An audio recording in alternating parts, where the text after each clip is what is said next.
Welcome back. Undersecretary of Defense for Acquisition and Sustainment Ellen Lord says she's working on a pilot program to test a new way to do software acquisitions in the military.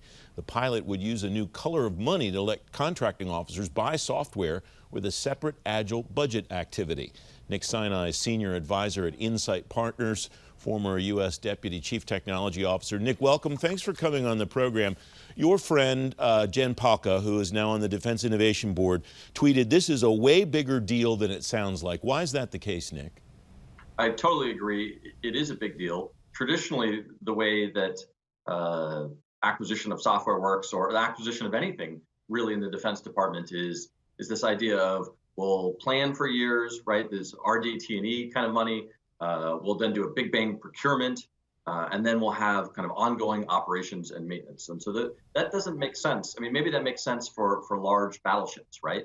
Where you're going to plan for years, you're going to do this big procurement, and then you're kind of in a 50-year steady state. That doesn't make any sense for software.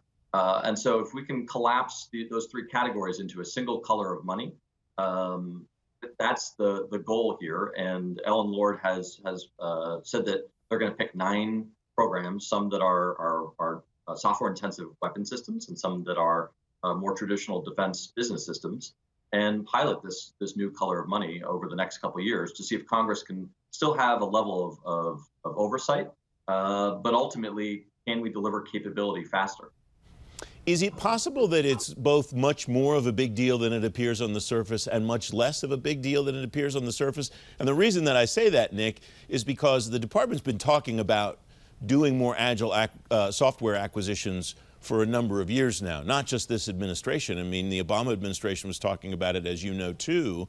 And it strikes me this is just the mechanism to be able to do what the department's wanted to do all along. Yeah, so the Defense Innovation Board famously says that software is never done. And you could say that government modernization policy is never done, too. And in fact, you see a lot of this in Secretary Ash Carter's moves, right, with the Defense Innovation Board, which the had authorized. Congress had charted them or asked them to develop the software study that they did last year. And so you see that they worked closely with the Defense Digital Service around talent issues, and DDS was set up under the prior administration. So you really see a continuation of this particular topic, and but you know the rubber's got to meet the road. So like we talk about it, we make kind of policy changes. There's a new software acquisition pathway that Ellen Lord's office put out, and what's interesting is it's an interim policy, right? So it rather than being a single definitive policy, it's let's get some feedback from the program offices. And so all of this is great. They've trained over 1,400 acquisition professionals through Defense Acquisition University. So you're starting to see some of the seeds of this, but we got to move faster, Francis. And our warfighters demand it.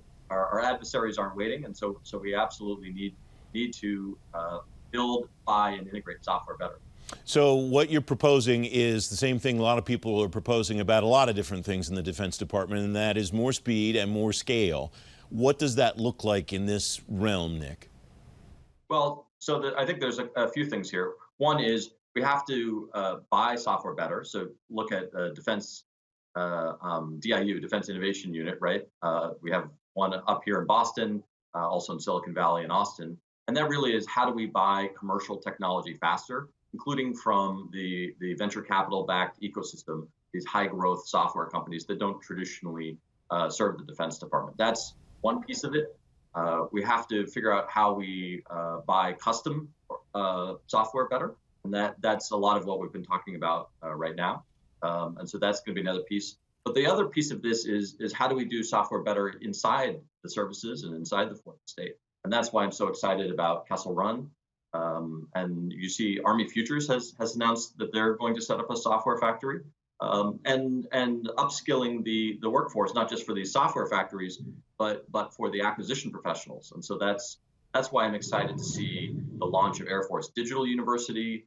Army has launched Quantum Leap, and these are programs to essentially train and upskill the existing uniformed and civilian professionals. We have tremendous technical talent inside of DoD, and so it's putting them to better use and kind of repurposing them for modern software development and acquisition of modern software capabilities. What is Congress's role, Nick, in supplementing, supporting, encouraging, driving innovation in the Defense Department software-wise? Well, Congress has been really supportive on this front. You see this in multiple NDAAs.